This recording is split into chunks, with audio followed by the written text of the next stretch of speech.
In the 50s, people searched the jukebox for their favourite tunes. In the 80s, the Sony Walkman meant people could actually carry some tunes with them in their pockets. But the 22nd of October 2001 saw the first use of the iPod. Designed by Apple, this small white piece of plastic could carry thousands of tunes. A revolution began in the music industry. It had a greater impact than when compact discs replaced records in the early 1980s. It was a revolution in technology.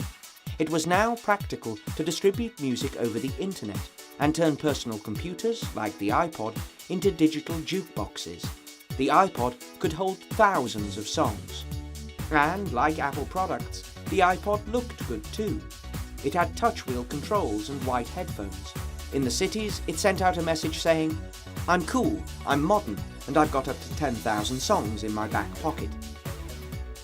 Within 5 years, Apple had sold nearly 70 million iPods and earned the company almost £7.5 billion.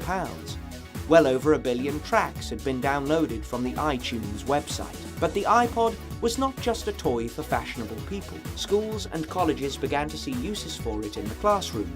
Lectures could be downloaded and listened to on the way home. A downloaded guide could help tourists in a foreign city. And in the music business, bands like the Arctic Monkeys could supply their fans with music directly on the internet through sites like MySpace. They could refuse to join the big production companies and keep control of their own future. Podcasting was another great success for the iPod, and it wasn't just for the big TV and radio networks. As people understood they could publish their own views and ideas, the podcast became popular. Creating a new kind of church really does... The Reverend Leonard Payne started to deliver his weekly talk in church as a podcast on his personal website for his followers to download. Some called it iGod. Since people began using the iPod, we have had the Mini, the Nano, and the Shuffle. And most recently, there is the iPhone, which is an integrated music player, radio, video player, internet browser, personal organizer, and phone with touchscreen controls. It became another necessary piece of equipment. How did we live without it?